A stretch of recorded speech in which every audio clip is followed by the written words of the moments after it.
Monsieur le Président, Monsieur le Ministre, Monsieur le Président de la Commission des Affaires culturelles et de l'Éducation, Madame la rapporteure spéciale, Monsieur le rapporteur spécial, Madame la rapporteure pour avis, mes chers collègues. En tant que parlementaire, il s'agit du 3e projet de loi de finances que j'ai à examiner. Et j'ai acquis une conviction claire, le budget de la culture est toujours un budget de combat. Il n'est jamais acquis, il ne va jamais de soi. Plus que tout autre, le budget de la culture doit se justifier, faire la preuve de sa nécessité. Ce budget représente pourtant à peine plus de 2% du budget de l'État. 2%. 2% dans lesquels il faut faire tenir un patrimoine que le monde entier nous envie et pour lequel le monde entier accourt. Il suffit de regarder la programmation actuelle de nos grands musées parisiens, Vinci, Degas, Toulouse-Lautrec, Seurat, Turner ou Bacon. Les créations de nos opéras, nos festivals de photographie, de théâtre, de danse, de cirque, de toutes les musiques. L'émotion internationale suscitée par les flammes au sein de la cathédrale Notre-Dame de Paris. 2% qui disent plus que tout autre ce qu'est l'identité de notre pays et ce qu'elle inspire dans le reste du monde. Quand le président de la République se rend en Chine, c'est pour y inaugurer une antenne du Centre Pompidou à Shanghai. 2% pour les auteurs, pour les créateurs, pour les passeurs d'art et de culture. Tous ceux qui inspirent, qui racontent, qui ébranlent et bousculent, qui trouvent les mots, les sons, les gestes et les images pour interroger et dire le monde. 2% pour tous les territoires, parce que la fracture culturelle n'est jamais loin de la fracture sociale et inversement.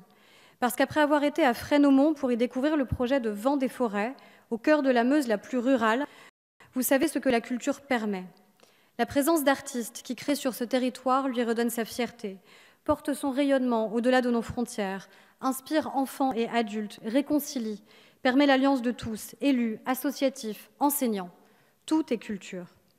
Il y a 33 ans, lorsque Jack Lang présentait son premier budget de la culture, il prononçait les mots suivants et son actualité n'a pas varié.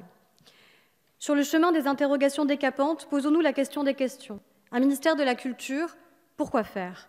Pour éclairer un petit coin de ciel bleu dans le sévère appareil de l'État, pour apaiser les consciences malheureuses, pour féconder l'avenir. Et il répondait ceci: une France en marche, une France au travail, c'est avant tout une France foisonnante et inventive, une France confiante en elle-même, explorant les gisements encore insoupçonnés de son intelligence.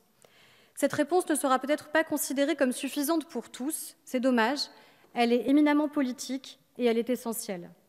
Ce combat, nous devons le poursuivre et nous le poursuivons, en faisant le choix de maintenir l'effort budgétaire en faveur de la culture pour tous, avec un budget en hausse.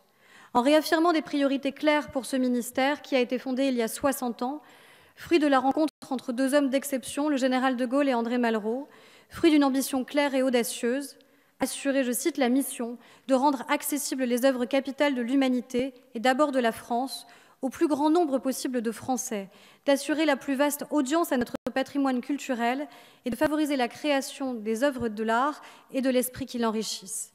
Les missions se sont affermies, enrichies, l'action culturelle ou la démocratisation culturelle s'est développée, considérant que la rencontre des œuvres ne suffisait pas à elle-même et affirmant une certaine idée de la place et du rôle des artistes. C'est tout le sens d'une politique d'émancipation par la culture et les arts et l'enjeu de l'éducation artistique et culturelle. À l'issue du quinquennat, chaque enfant de France devra pouvoir bénéficier de l'éducation artistique et culturelle et c'est près de 100 millions d'euros qui y sont consacrés en 2020.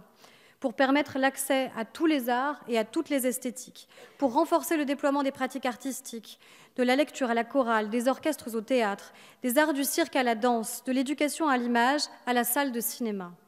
Transmettre en protégeant notre patrimoine et en développant des projets à hauteur de notre pays, à l'instar de celui de la restauration du château de Villers-Cotterêts, à laquelle l'État consacrera en 2020 43 millions d'euros, dont l'objectif d'y ouvrir une cité internationale de la langue française.